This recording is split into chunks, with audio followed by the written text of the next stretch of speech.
Sebelumnya, Badan Perlindungan Pekerja Migran Indonesia atau BP2MI menggerebek penampungan ilegal calon pekerja migran di Tulung Agung, Jawa Timur.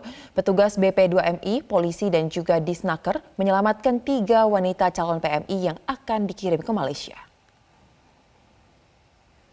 Penggerebekan penampungan ilegal calon pekerja migran yang mengaku sebagai lembaga pelatihan kerja atau LPK di Tulung Agung ini bermula dari informasi yang diterima oleh BP2MI Jatim dari BP2MI dan Disnaker Sulawesi Tengah. Berbekal informasi tersebut, BP2MI Jatim bersama Disnaker dan polisi kemudian menggerebek lokasi penampungan di Desa Aryo Jeding, Kecamatan Rejo Tangan, Tulung Agung. 3 wanita calon pekerja migran masing-masing berasal dari Banyuwangi, Donggala, dan Kerom diselamatkan. Ketiganya sedianya akan dipekerjakan sebagai PRT di Malaysia. Kepala BP2MI, Beni Ramdhani menegaskan negara tidak boleh kalah dengan sindikat penempatan ilegal PMI. Tidak akan kalah, negara tidak akan diam atas segala praktek kejahatan penempatan ilegal yang dilakukan oleh para sindikat dan mafia penempatan ilegal. Perang ini tidak akan pernah kita akhiri, kita akan tidak pernah mengikhlaskan, merelakan ada sekelompok orang berpesta pora, mengambil keuntungan dengan bisnis kotor memperdagangkan anak-anak bangsa. Petugas gabungan menggagalkan 87 calon PMI di Bandara Juanda Sidoarjo, Jawa Timur. Petugas juga menggerebek tempat penampungan ilegal untuk pengiriman calon PMI di Tulung Agung. Lantas bagaimana penanganan para calon PMI dan upaya apa yang dilakukan untuk menyetop kasus PMI ilegal yang syarat tindak pidana perdagangan orang? Kita akan membahasnya langsung dan sudah bergabung dengan kami pada siang hari ini Kepala BP2MI Beni Ramdhani. Selamat siang Pak Beni. Selamat siang Mbak Sosa.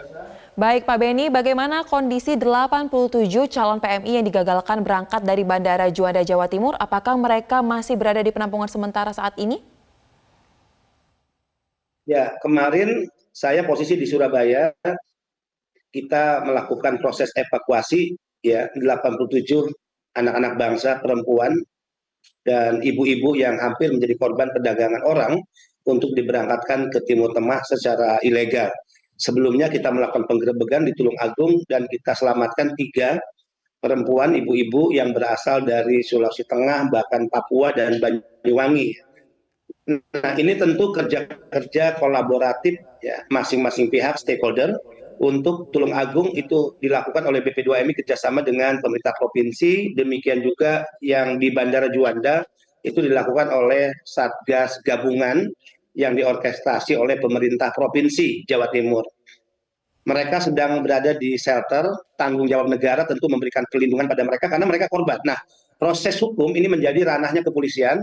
Saya tentu berharap ya negara membuktikan sebagai kekuatan yang tidak boleh menyerah, tidak boleh kalah ya melawan para sindikat dan mafia yang saya katakan mereka ini adalah kelompok yang selama ini seolah-olah the untouchable.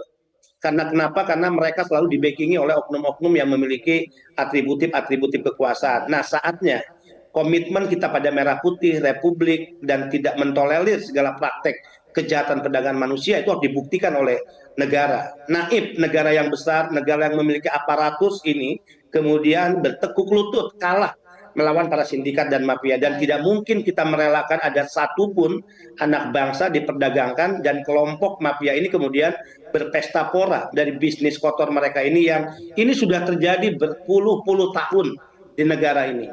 Nah, ini kerja-kerja kolaboratif yang tentu membanggakan, ya menunjukkan negara hadir, dan tentu kerja-kerja ini harus terus kita lakukan ya. Proses hukum inilah yang kemudian harus kita harapkan menyeret para pelaku sindikat mafia dan memenjarakan mereka. Baik Pak Beni. Tidak boleh kalah. Baik Pak Beni, berarti ke-87 serta 3 orang yang sebelumnya diselamatkan dari Tulung Agung ini masih berada di shelter. Lalu penanganan seperti apa mungkin yang diberikan oleh BP2MI kepada mereka yang saat ini di shelter? Kemudian kapan rencananya seluruh calon PMI ilegal ini akan dikembalikan kembali ke daerahnya? Ya, mereka sedang dalam penanganan pemerintah Provinsi Jawa Timur, berada di shelter milik pemerintah Provinsi Jawa Timur, tapi secara paralel proses memintai keterangan, ya, mengumpulkan bukti-bukti di lapangan, dan juga tentu BAP itu menjadi ranah kepolisian dalam hal ini Polda Jawa Timur yang tentu ya sudah dilakukan sejak kemarin.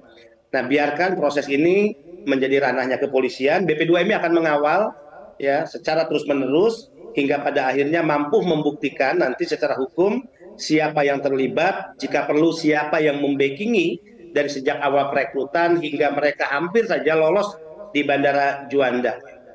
Baik, Pak Benny mungkin bisa Anda gambarkan sedikit secara singkat kepada kami proses hukum untuk kasus seperti ini seperti apa sih Pak penanganannya, kerugian yang akan diderita ataupun sudah diderita oleh calon PMI, apakah akan diganti rugi atau tidak? Lalu bagaimana dengan para terduga pelaku? Ya, begini. Kita punya Undang-Undang 18 2017 di pasal 71 dikatakan setiap orang dilarang menempatkan PMI yang tidak sesuai dengan perjanjian kerja.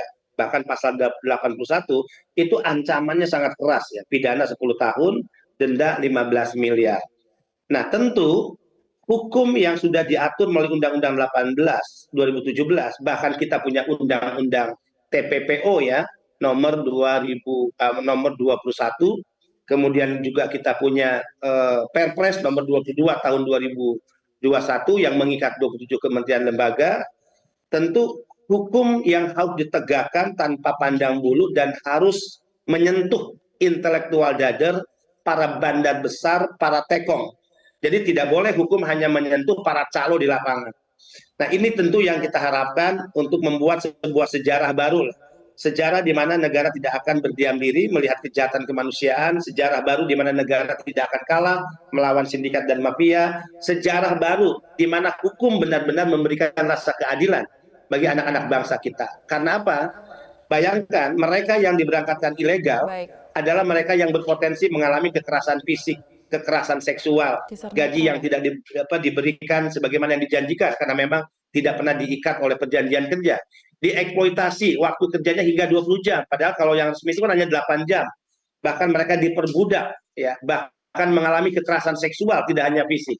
Anak-anak bangsa yang kerja di laut lepas, mengalami kekerasan, meninggal dibuang jenazahnya ke tengah laut. Nah, sampai kapan peristiwa-peristiwa kemanusiaan melalui kejahatan yang dilakukan oleh para sindikat dan mafia ini kemudian terus berlangsung dan menunjukkan seolah-olah negara tidak berdaya? Tentu kita tidak ingin dikatakan sebagai negara yang tidak berdaya, lemah, atau bahkan bertekuk lutut ya menghadapi segala bentuk kejahatan yang dilakukan oleh para mafia dan sindikat itu. Baik, kita apresiasi kerja kolektif ini membuahkan hasil dan kedepannya tetap perlu dijaga agar hal serupa tidak terjadi lagi di kemudian hari. Terima kasih Kepala BP2MI untuk waktunya di Metro Siang.